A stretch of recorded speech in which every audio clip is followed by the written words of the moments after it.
prepare yourself for a great conversation about customer experience. I am very excited for you to tune into this episode. And there was so much that me and my guest Jonathan did not get to that we're going to do a part 2 on this as well and talk about some of the technology and data that you can use around a customer experience. But this conversation is loaded with examples of what companies are doing today to go above and beyond, to be memorable, to be a company that you're talking about on a show like mine, to give an example of great customer service. We boil down some of the basics, like what it really comes down to have strong customer service, to really stand out, to keep your customers. And there's very simple, in a way, it is very simple things, 3 specific things that we talk about in one of these questions that I asked Jonathan on things that you could be doing today that don't cost you any money, nothing. And I think that this episode can really help you take a deep look at your store, at your processes, at your team, and really see how you're showing up for the customer. And there might be opportunities for you to fine tune, to zoom in, to zoom out, to connect deeper. And I think you're going to get a lot out of this episode. I know I did. Something I love, I asked Jonathan in this episode towards the end about omnichannel, the customer experience online and offline.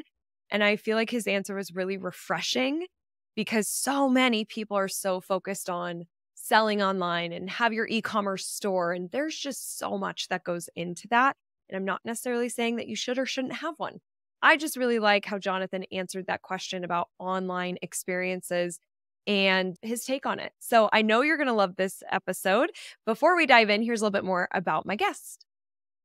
Jonathan Schulman is the president of CeXperentia. He's a customer experience devotee and former chairman of the International Home Furnishings Rep Association, with a provocative and unique perspective on what it takes to succeed in retail. You're really going to see that during this episode. Jonathan says that the retail customer journey is similar across a variety of sectors, and connecting the CX dots from your perspective as a consumer to the one you have as an operator will put you on the track to providing a best-in-class customer experience. You can learn more about Jonathan on LinkedIn. He's Jonathan Schulman, Schulman, and we'll link to all this in the show notes. And you could check out his site. It's CeXperentia.com. Let's dive in for this great conversation about customer experience. Welcome to Rooted in Retail, the show that's dedicated to helping independent retailers thrive in today's ever-evolving retail landscape. I'm your host, Crystal Vilkaitis, and I'm thrilled to have you join me weekly as we explore topics that are vital to the success of your store. From marketing to mindset, money to merchandising, sales to leadership, we'll cover it all. Each episode features interviews with industry experts and accomplished retailers who share their real-life insights and actionable advice. Get ready for a great conversation on how to build your dream business with Rooted in Retail. Jonathan, welcome to Rooted in Retail. I'm thrilled you're here. I'm thrilled to be here. All right, we're going to have what I think is a very important conversation about customer experience. And I have to say, we have our resilience round at the end of the show. And a lot of my past guests, when I ask the question, what's the future of independent retail? They say experience. A lot of people say experience. So this is a much needed conversation. I'm thrilled you're here. Now, before we get into it, you're pretty rooted in retail yourself. Will you give us a couple of minutes of behind the scenes, how you got into retail and a little bit more about your journey? I'm in the furniture business. I'm kind of a furniture brat. I grew up in the business. My dad was a manufacturer, and I kind of went working in his factories in Los Angeles when they actually used to still manufacture stuff there, and wound up just getting into it. I went to college at San Diego State, and being from Los Angeles, my dad had some customers. He sold his furniture in San Diego, got me a job, and one thing led to another, and you can't tend bar forever. Although I think you can, but I wanted to do a little bit more. And so I started working in sales, and my manager probably gave me a little bit of a curse and said, you know what, you can sell. And that sort of started it. When somebody believes in you, you move forward. And then, you just start figuring it out. You find a better way. You realize where the pitfalls are. Retail done very poorly. and you start thinking, okay, I can do this better. And you figure it out. So I worked at a company called Shelves and Cabinets, which is now defunct in San Diego. Like a lot of independent guys, they owned San Diego for a long time and they went away. My first selling job, though, was selling pens on the phone, which taught me a lot. My girlfriend in college at the time, she would leave at 6:30 in the morning to go sell pens until 2 o'clock, and she was making all this money. So if you're a real estate agent back in the 90s or an insurance agent and somebody calls and says, hey, I got pens with your name on them and I want to sell them to you, that was me. But it taught you a lot about people and what motivates them and how they do want to help you. And the things that you say and the way that you are make all the difference in the world. If you can convey a little bit of fun, a little bit of showtime, a little bit of enthusiasm and passion, that goes a long way. And so when you bring things like that into the retail aspect of it, it really does make all the difference in the world. It's not that hard, right? And you learn that as you go. So I worked at Shelves and Cabinets. I honestly left because they were starting to do some things that I wasn't agreeing with on an integrity basis, as far as like high-low pricing and things like that. They would mark things up to mark them down. And you have customers that are coming in, because we did a really good job to come back and see what it is that we had when they start advertising, hey, it's 50% off accessories. And now all of a sudden this lamp that they're looking at, now they want to come in and buy for half off and it's actually 15% more. That was brutal. And so I decided to open up my own store. And back at those days, people were buying computers. I'm dating myself now, but back in the 90s. Computers, I love it. Yeah. Well, computers used to be big boxes. And I'm talking to you on a little Right. 13.5-inch MacBook.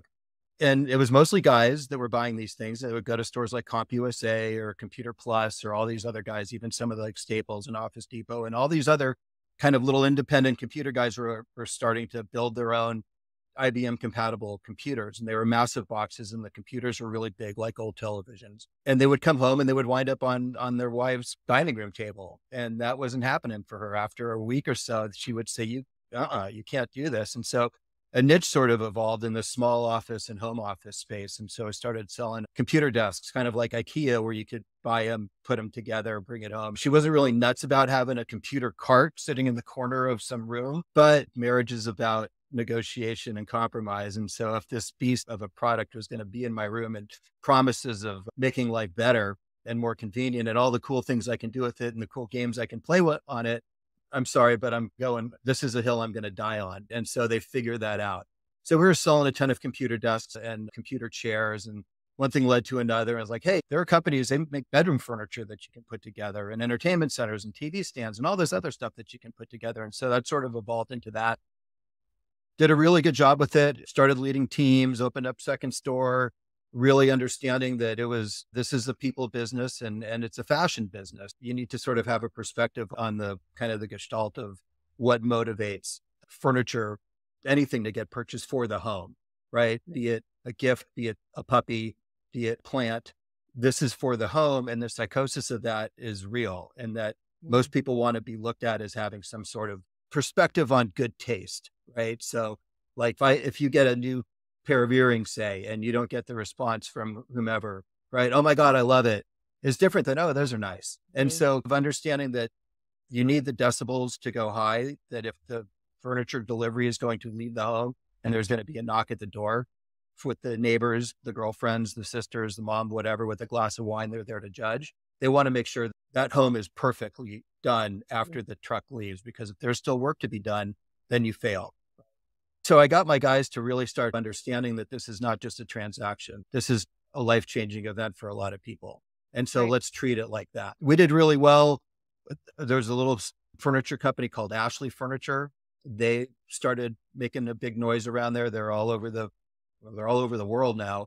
And so my partners and I opened up the first Orange County stores, and that changed everything, right? So I went from a very independent mom and poppy type of store where honestly, I think I maybe took 6 days off between like when I was 24 and 26. Like I would take Thanksgiving, Christmas, and maybe a birthday here or there or something like that. It was a lifestyle. It's a constant, and furniture never stops. Retail never stops. Right. So it's like the mail. It just keeps on coming. It keeps on coming. And you've got to, if you don't deal with it as it comes, you lose your footing and you lose your priority. And so you got to keep that momentum going, working smart and working with a mission and a understanding that there's a goal is key, because it's easy to forget about. That turned into Ashley. So going from 10 salespeople to like 45 and 160 employees and, Wow. 7 trucks on the road, receiving 5 trucks every day. And it just changes all of your perspectives on everything. And what it really taught me is that the people who have independent retail stores that are in it every single day, dealing with everything, customers, suppliers, accountants, lawyers, the city, all that stuff, have a much more unique grasp on what they know they need to do to have a successful business over where I wound up finding myself, which is we've got a bottom line to protect. And so the policies that we put in place are in advance of that, Hmm. not so much let's do the right thing for the customers, because it's real easy to look at a spreadsheet and go, these darn customers are taking advantage of us. And so as a guy who was doing the front of the house stuff, I did all the merchandising, all the marketing, all the sales. It was sort of like a 3-legged stool of, okay, for the front of the house, this is the most important part for me. But my other partner who did the logistics and the deliveries and dealing with delivery drivers and truck drivers coming in and all that other stuff, he had a perspective. And then our other partner who was more accounting minded, he had a perspective. And so how do you argue your point when you've got partners in the business that are going in different directions and their days are so different? We're all working really hard, but how do you get your point where because you're customer facing all the time, with the good, the bad, and the ugly, what needs to happen, right? And what are the things and non-tangibles that you really need to pay attention to grow your business that you can't explain away with accountancy, right? Right. And that's why I think the independent thing has got such an advantage over, over the big guys. I agree. Well, and I Um, can see where you've gotten right into the customer experience world through everything, through the evolution really of your career within furniture. you're forced into it. Well, not really. There's plenty of stores that they just have, they open up the door and this is what they do for a living. And maybe they wound up inheriting it from somebody, or all due respect to the dude that runs the UPS store down the hill for me. I don't know how passionate he is about shipping and boxes, and it's a job and that's his business and that's great. But if you've got a scuba store or if you've got a nursery or if you've got pet shop and if you're not passionate, everybody that owns a dive shop is a diver, right? Yeah. And so sometimes those dive guys look at their business as, oh, this is what I do. I'm a diver. Or are you a business owner that has dive stuff in it? Right. And trying to merge those two things together is always an interesting one. It's good. And I know that we'll talk about some of that in this episode. I love that you brought up dive shops because I'm actually speaking to dive shops in 2 weeks. And Oh, it's really? for Nice. a new industry for us. So that'll be fun. But Yeah. will you give me a couple of examples of recent, like I love hearing about businesses that are doing cool things and love hearing about those examples. So do you have a couple that you've seen have really great customer experiences? I mean, yeah, big and small. Went out for my birthday a bunch of years ago to a decent restaurant, decent steak place somewhere on the lines of like Ruth Chris or Morton's or something like that. But they're local here to, actually, no, they've grown a bit, but whatever. I won't say the name of the restaurant, but 3 days after I got a call from the waiter and he goes, "Hey, Wow. just want to let you know, it was great having you in my area. It was great working with you guys." And it's not like we over tipped the guy. It was standard 20% and it was a pretty decent bill, but it definitely didn't set ourselves apart.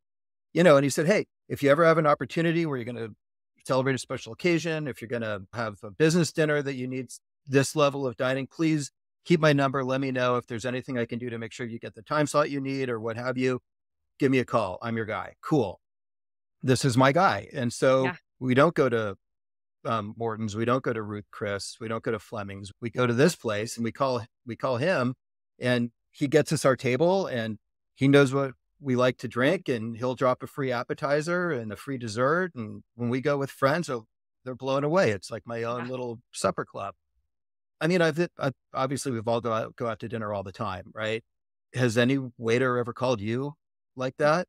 This dude makes a No. fortune because everybody in this area he's done the same thing with. And this guy's tips are double or triple because Right. of the service, because of the experience they get, right? Things like that just happen all the time. Well, I went and took my kids to Disneyland, right? And that's an obvious one. We Yep. live in Southern California, and so we had the pass and we used to go all the time. And they just opened up the cars ride out there, and that was a big thing for us. So the line was just ridiculous, right? It was all the way around the block, and they've got these fast passes there. They stop the regular line, and the fast pass people come through. And at the time, I think my daughters were like 8 and 10, right? And one of them had to go to the bathroom. I was like, can you hold it? Sure, I can hold it. But then 20 minutes later, like, dude, got to go to the bathroom. This is brutal. And they're still just letting all these fast pass people go. And the rest of us that have been waiting like morons are stuck. So I kind of like, all right, I could, if it were me, fine, but I go into dad mode and I'm like, go over to the girls that are working the station that are letting these people go. I'm like, my kid needs to pee. We've been sitting here. I know you're doing your job, but how much longer do you think this is going to be? And they look at my daughter and go, oh, are you, I'll tell you what, there's a bathroom over there. Why don't your mom take you and then come back? And then when you guys come back, we'll let you guys on. So not only did that happen, but they also gave us fast passes for the rest of the day. Oh, So, wow. right. So we could go on every other ride that we wanted to, and we didn't have to wait in any line. And now you can check in and kind of like pre-reserve your spot. But these were the golden tickets, right? And so you never really forget that. We had passes all the time, but having that experience at these places are life-changing. And it does happen a lot. Like I got these vitamins for my daughter and my daughter didn't like them. So, and it was like a subscription thing. And I said, hey, they're not so great.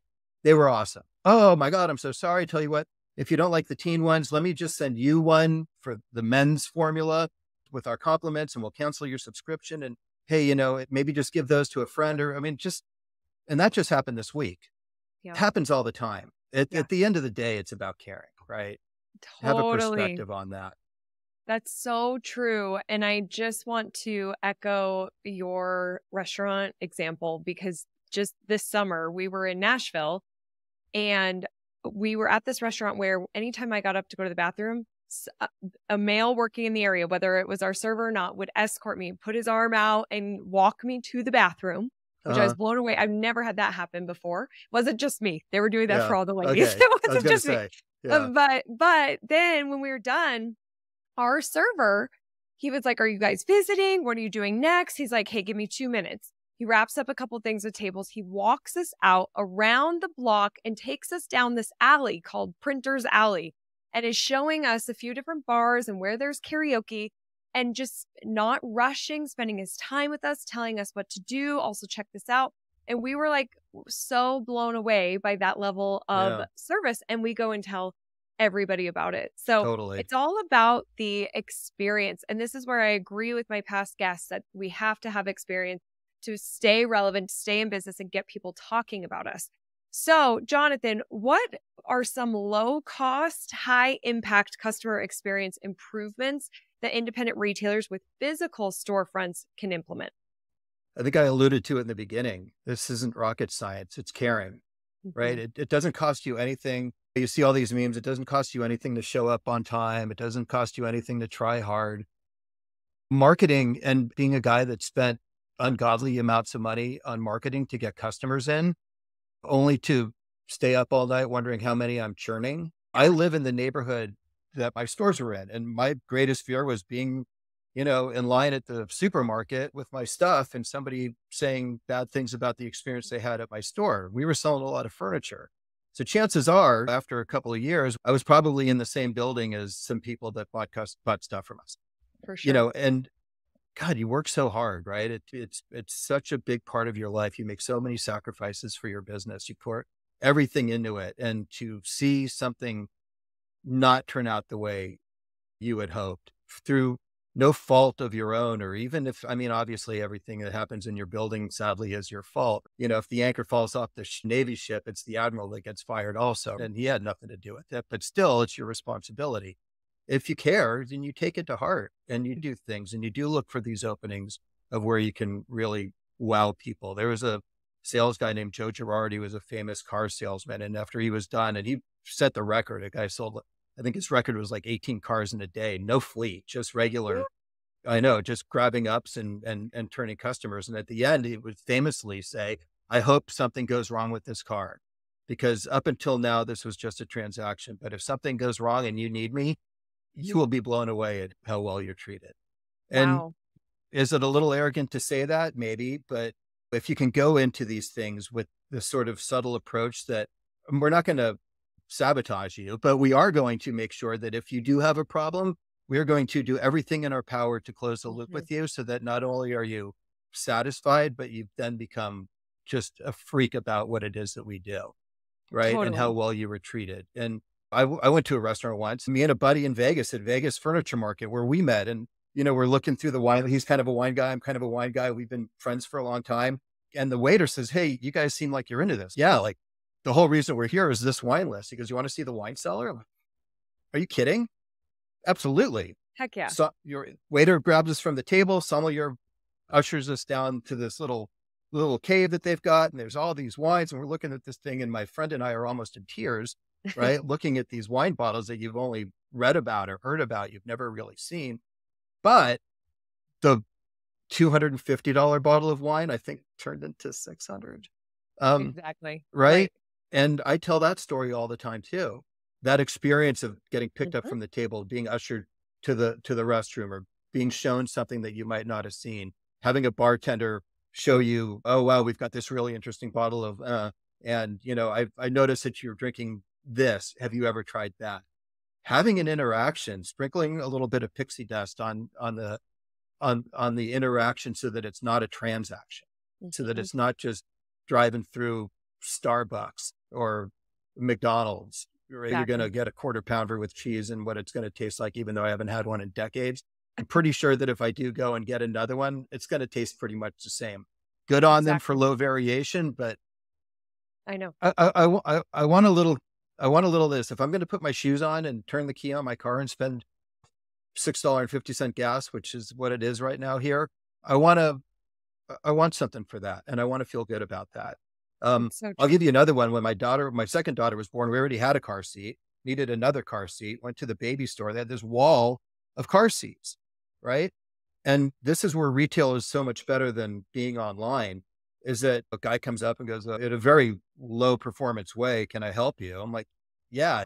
"What's the difference between the $29 car seat and the $399 car seat?" And it was probably one of the greatest closes I've ever heard. He goes, "Well, it really depends on how much you want your kid to survive a car crash." Right? I'm like, "Well, okay." Amazon wouldn't have said that, right? Never. Never. So had I just been in it for the transaction, I would have looked.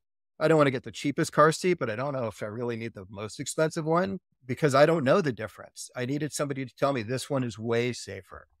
Yep. And even like going to get milk at a grocery store, like why would you not get the more expensive milk? Well, I can just get this milk. It's $3.99 a gallon. This one's $14.99 a gallon or whatever it is. I don't want that. I want this. Maybe you do want that. And if there was somebody there to tell you how it's got no GMOs and how there's no Mhm. antibiotics and how farm fresh it is, and this cow is named Bessie and this one's Lucy, and this is what they eat, and this is why there's so many more vitamins and the fatness and whatever it is, right? I mean, it Mhm. goes along with everything. You never It hear of does. somebody back to restaurants arguing about the chicken. They always talk up the surf and turf, the truffle encrusted whatever, Mm. because that are the buzzwords. But The Wagyu flown in from Japan. Yeah. totally, this has been massaged with sake, right? 100-year-old Exactly. sake that the samurais distilled Yes, back in the old days, right? Everything's got a story exactly. to it, and that adds value. Well, and so these are really great tips that they're free to implement these things. I Hmm. mean, to recap, because you said so much here, one is caring, and ultimately, like, your customer is going to feel that. They can tell when you really do care. They do. There's also this element when you're talking about the car salesman and his confidence with, "I hope that it does break down so you can see the level of service when you come back."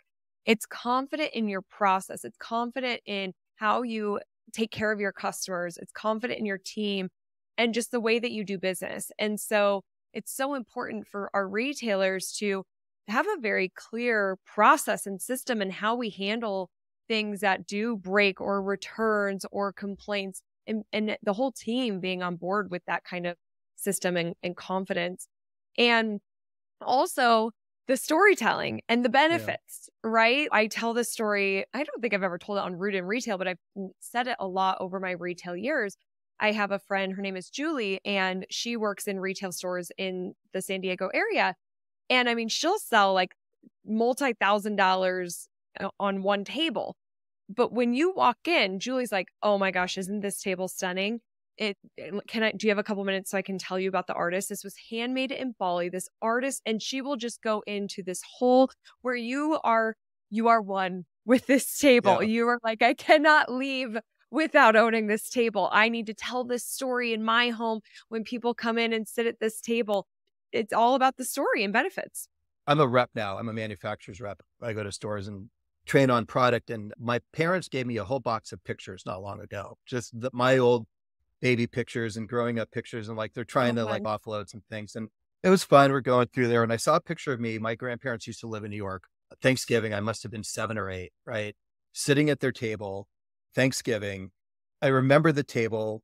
You could see like the old bar cart behind him with the big bucket glasses they had and the decanter of booze and like the Thanksgiving dinner. And I can, I'm 53 and I could start to smell what Thanksgiving Mm, smelled like in my grandmother's house and the plates that she had and the napkins that she had. And it was all so real. And somebody sold my grandmother this table. Somebody sold her, the placemats. And back then, flatware and china and all it was a big deal, right? It was a yeah. big decision. It said a lot about who you were and, your Mhm, taste and how you regarded hospitality, which is a mhm. generation thing from many years ago and back from the old country. But somebody had that effect, right? And so when you Yeah. fast forward that to now, are we selling heirloom furniture as much? No, but still these memories are going to happen around watching the Super Bowl on the sofa that you get, or, Mhm, graduation dinners and Christmas dinners or what have you on the dining room table that you're getting, or all of mhm, this stuff. It mhm. sort of intertwines in this kind of feeling of it's a little hokey sentimental, but it is also real, right? And It's real. Yep. and it's true of anything. I dive also, um, and some of our best memories, vacations with the family are diving. And so had Mhm, we not gotten certified, had we not gone through this, I remember my dive instructor, right? She was a little bit nuts, but she was a blast and she really delivered a great experience mhm. getting certified for diving to open up the door for these great family memories that we have. Right. And so if you're Exactly. just thinking, okay, we're going to put you through the PADI course and we're going to get you certified, you're missing out. Not only are you missing out on the ROI of having them buy all their dive stuff from you and being their dive person and maybe booking their dive trips through you, but also just as a human being, right? Yep. Adding value as a person, right? Allowing yourself to be grateful for the opportunity that somebody actually came in your door and for a reason, right? Yeah. Which opens up a whole nother ball of wax on why do they do that and why you over the next guy. But yeah, it transcends every industry. It so does. And it makes me think about how it's so critical we know our customers. We know what they want. We know their desired outcomes. We know their pain point. This really is marketing 101. Hmm. But in order to know those things, we can speak to those things. And if family is a really big deal to them and they love football Sundays, to your point of like gathering around on the sofa and enjoying and entertaining, then we got to be talking about those desired outcomes in store and in our social media and really connecting. And so we just have to know our customers. And I want to switch gears a little bit. So many retailers are selling online now, but they also have their physical storefront. And there's a lot of talk of the omni channel, just really Hmm. selling wherever your customers are showing up. So, how can physical storefronts bridge the gap between online and offline customer experiences? Well, I mean, the pundits will say that it's all one and the same, right? So, you need to offer that same experience online as you do in person, but how? How can you do that unless, you take like these chat functions and actually make it a FaceTime function, right? Where you can interact because, and I don't see anybody really doing that. I'm affiliated with a company and they'll do things where they'll let customers leave video reviews on their site instead of, just a survey review. And it's interesting the feeling that you get from listening to somebody talk versus reading the words that they say, right? And the intonations Yeah. and the inflections and things like that. I'm a firm believer that sometimes I don't want to go to a store because I just don't want to deal with it. Right. And if that's the nature of the business that you have, shame on you. You should inspire people to want to come and experience your store for a variety of reasons. My industry, furniture, they just had a webinar from the owner of that same Ashley Furniture. And he said, look, if you can't charge your customers admission to come and experience your store, then you need to go back and rethink what it is that you're doing. Costco kind of does it, right? It's a membership Hmm. and there's a plenty of reasons why people continue to shop at Costco. And that's a little tongue in cheeky too, and maybe even a little flippant. that, obviously it's a furniture store. You're not going to charge admission to it, but take the overall kind of feeling of that and go, why would people want to come and visit you and experience you? And why would the kids be excited to come to Mhm. your store versus we got to go furniture shopping, right? I got dragged Mhm. to the mall by my mom when I was a kid. It was the last thing I wanted to do. And especially Right. now, kids have so many other things going on and things firing at them. To get them to want to spend time and to go with you someplace, and there's something in it for them, that's huge. And I just don't see that. And it like Wayfair, right? And guys like that, they sell things because I think it's a failure of retail. I think it's a failure of Mhm. retail that they haven't done enough to make themselves more desirable. And a lot of it is because none of this stuff shows up on a P&L, right? You can't you can't measure customer satisfaction on a profit and loss statement and figure out the ROI to that. You can't measure customer experience, right? You can feel it, right? If you're engaged at all and you have a heartbeat and eyes that work, you can sense it.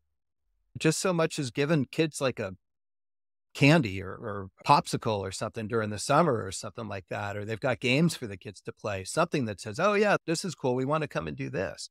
But the CFO is going to say, why are we spending so much money on popsicles? Right? Why do we need popsicles in the store? Right? Or why do we need these games in the store? Why are we spending so much money on this or that? Because these are the things that differentiate you. These are the things that make the kids want to come and stick around. When a kid wants to stay and the mom's saying or the dad's saying, hey, it's time to go, you got something there. I think this is such a cool perspective, and I couldn't agree with you more. I think it's refreshing actually, because I feel like you hear a lot of people say, you need to sell online, you need to be online, you need to sell online. And before COVID, my whole thing was, well, are you doing enough in your store today? Because when you go and sell online, that's like you're opening a whole nother location. There's a Yeah. lot of work into that. There's an investment in that. You still have to market it to drive traffic. Like just because you have an e-com site now doesn't mean that you have all these sales. Like No. you still have to market it. Uh-huh. And so it goes back to that. And even with COVID, I think a lot of people's stores were closed. We had to get creative, but we're going back into stores. Shopping is back. Everything feels back to normal. Are you doing enough in your physical store to keep, to retain, and have people talk about it and talk about the experience and stay longer and want to go in with the kids? It totally makes me think of there's a retail store here, more of a big box, but Shields, that I went to one of those for the first time recently. And there's a Ferris wheel inside and there's an arcade. And we're like going through all these pockets of fun throughout the store. And Yeah. I'm like, oh my gosh, how long have we been here? Like it's been over an hour. Well, So I think that's a really refreshing approach and thought process for anybody who has a physical storefront. I would really encourage listeners to think about what you could do with locally, like with your store, with your customer service, because you miss out on so much online, here's really especially what with, it comes, yeah. And what it comes down to is culture, which is a tough word, right? It's tough to drive in a culture. It's tough to change a culture. You got yeah, to lead by example and you've got to lead from the front, right? You've got to model it like being a parent, right? right. But you need to be able to understand that at the end of the day, there is an ROI for this stuff, right? And we are looking at the fact that if I run out of money, there's no rent to be paid, right? You've got to be smart about it also. But understanding that it's got to be part of the culture and what it is that we do here is critical. I completely agree. Okay, Jonathan, how do you see the future of customer experience evolving for physical retail spaces? If you wanting is a close cousin to whining, right? Everybody wants to be the best, right? Is in most industries, you're like, oh, we've got the best service, the best selection. They kid themselves into thinking this is a mantra that they've got as they live under a banner that says sale today only, and it's been up for 4 years, and you just can't see the forest through the trees anymore. Having that discipline to understand seeing things through your customer's point of view and from their perspective is key. I think if you care about it, you will do a good job. And I think going back to my independent retail days and fighting the big guys, right? Kind of the David and Goliath story, you have such an advantage because you are the chief bottle washer of this business. The chief bottle washer at the big box store at the TJ Maxx and more, right? That's selling pillows and figurines and tchotchkes and baubles and whatnots is filled with a bunch of people that are there punching a clock to do their job, to unload trucks, to sell what somebody else told them that they needed to sell, what those people bought. And so their engagement, their buy-in is not nearly what yours is, right? If you've got a small store, if you've got a small independent store, and it's you and a couple of people that are your team, and you spend all this time together and you're doing things collectively, right? You're working towards your goal in an area that you like, that you've got passion for, that you believe in with all your heart and soul, then you're going to look at customers differently, right? Every customer has to count to you because this is your business. And it's what you decided to do with your life, right? You might not be curing cancer, right? You might not be solving the world's problems, but you are, within the four walls that you've got, working that business to the best of your ability with love and passion. And if you can love your customers and you can love the people that work for you and they can feel it, you can't not win, right? Right. Even if you are more expensive, and you ought to be more expensive, because the guy or gal that's working at the big box store, he just can't wait till Friday. There is no love lost over there, but there is for you. And so I think that is a massive advantage when you've got a reason, when you've got a why. I love it. Well said. It Thanks. makes it so meaningful. Yeah. And this is what I love about small business, the ripples and within the community. And it's beautiful. Okay, Jonathan, are you ready for the resilience round? Send it. All right. Best business book. Theory of Constraints. You ever read it? No. Oh, L.U. Goldratt. Read it. Just write that down. Okay. So the good thing, yeah, it's just about subordinating to the biggest problems, right? And how to figure out what those are. And that's true of every business. Awesome. Okay. I cannot wait to read that. Best retail technology, like software or So the thing I came in touch with was Medallia and their customer experience cloud, and understanding Net Promoter Scores and understanding how to close a loop. So it's definitely Medallia. Okay, awesome. And we will link to that as well, which is your company. And I'll have you do a little plug for that here soon too. Okay. How do you keep up with the ever-changing retail landscape? It's funny. I don't think it really changes all that much at its core. We're people selling people. And so keeping your eye on the ball is the best way to do it. You get caught up on the latest fads. A man who chases many chickens catches none. And so stay focused. So good. To help retailers be stronger, more rooted in success, what's a customer experience foundational best practice? Understand what it is that they're coming to you for. You're right. Give them the experience that they know that they want. Give them one that they can brag about. You'll be great. If you had to start your business all over again, what's the one thing you would do differently? I would make sure that customer experience, not the widgets, are the most important thing. There's many sofas, there's many dining tables that will work for you, but there aren't that many salespeople that will. And so people are looking for somebody that they trust, not so much the thing that you have. What is the future of independent retail look like? Like I said, I think it's great. The advantage is massive, but don't forget that, because the grass is always greener sometimes. You have the advantage. So use that. Love it. Jonathan, where can people learn more about you and what you do? LinkedIn, Jonathan Schulman, SCHULMAN. I'm there a lot. My company is CeXperentia. We're the retail partner for Medallia for the under enterprise. We do fitness, we do furniture, we're doing a whole bunch of stuff. And a lot of it is about the training. I'm a passionate guy about customer experience, as you can tell. I think it's a big difference maker. And if you can't measure it and it's in your mission statement, then it's just a bunch of hot air. So take the things that are important to you and understand how well you're doing with those things. We can help you. Beautiful. And we'll link to all of this as well. Jonathan, thank you so much for sharing your insight, knowledge, your time. Yeah, this was so good. Cool. I had fun. All right, everybody, remember that I am rooting for your success. Have a great week ahead. Bye. If you are enjoying Rooted in Retail, then you are going to love a new podcast called Main Street Matters by Heart on Main Street.